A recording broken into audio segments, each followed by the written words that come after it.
హిస్టెరోసాల్పింగోగ్రఫీ tubes పరీక్ష అంటారు కదా. ఆ ట్యూబ్స్ పరీక్ష అంటే ఏంటి, అసలు ట్యూబ్స్ ఎందుకు పరీక్ష చేయాలి? అసలు మనకి ఫెర్టిలైజేషన్ అనేది అవ్వడము, భార్య యొక్క గుడ్డు భర్త యొక్క వీర్యకణము రెండూ కూడా ఆ ట్యూబ్స్లోనే కలుస్తాయి. ఒకదాంతో ఒకటి మిక్స్ అవ్వడాన్ని ఫెర్టిలైజేషన్ అంటాం. ఆ ఫెర్టిలైజేషన్ ప్రొసీజర్ సరిగా జరగాలంటే ఎగ్ బాగుండాలి, ఆ బాగున్న ఎగ్ని ట్యూబ్ తీసుకోవాలి. అలాగే స్పెర్మటోజోవా కూడా ట్యూబ్ లోపలికి రావాలి. ఒక పర్టికులర్ పద్ధతిలో 24 గంటలు ఎగ్ అక్కడ నిలవ ఉన్నప్పుడు ఆ టైంలోనే స్పెర్మటోజోవా రావాలి, వచ్చి దాన్ని కలిసి ఫెర్టిలైజేషన్ జరగాలి. అట్లా ఫెర్టిలైజేషన్ జరుగుతుంది అంటేనే బిడ్డ ఏర్పడతాము, పిండం ఏర్పడతాం జరుగుతుంది.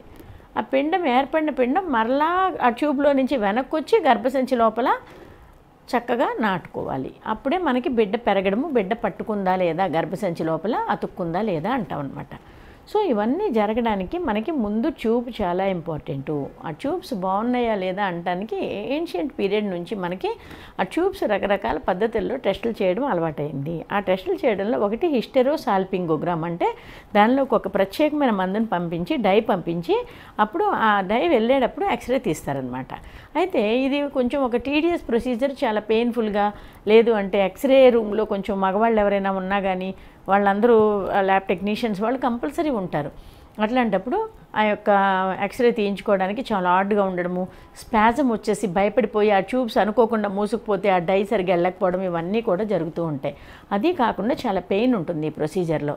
ఒక్కొక్కసారి కొంతవరకు షాక్ కూడా రావచ్చు, కొన్ని ప్రాబ్లమ్స్ ఉంటాయి. అయితే ఒకప్పుడు మనకి లాప్రోస్కోపీ అనే పద్ధతి పూర్తిగా అవగాహనలోకి రాక మునుపు హిస్టెరోసాల్పింగోగ్రామ్ అనే పద్ధతిలో మాత్రమే మనకి ఈ యొక్క ట్యూబ్స్ టెస్ట్ చేసేవారు. అట్లాగే తర్వాత సోనోసాల్పింగోగ్రఫీ అని, లోపల నార్మల్ సెల్ని పంపించడము, హైడ్రోట్యూబేషన్ అని, ఇలా రకరకాల ఫ్లూయిడ్స్ పంపించి ఆ యొక్క ట్యూబ్స్ బాగున్నాయా లేదా అనేది చెక్ చేయడం అనేది మనకి చాలా కాలంగా వస్తున్న పద్ధతి.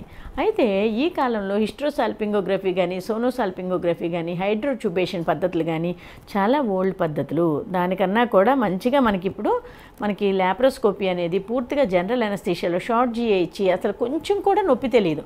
ఒక చిన్న హోల్ అనమాట, చిన్న హోల్ ఒకటి కానీ 2 కానీ పెడతాం.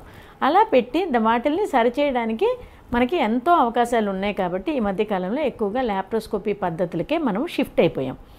అయితే లాప్రోస్కోపీ ఒకవేళ చెయ్యలేని పరిస్థితి ఉంటే కనుక హిస్టెరోసాల్పింగోగ్రఫీ చాలా బెస్ట్ పద్ధతి. ఈ హిస్టెరోసాల్పింగోగ్రఫీ అనేది ఈ బయట ఉన్న 7వ రోజున సుమారుగా చేస్తాం, సుమారు 7, 8, 9 అలా.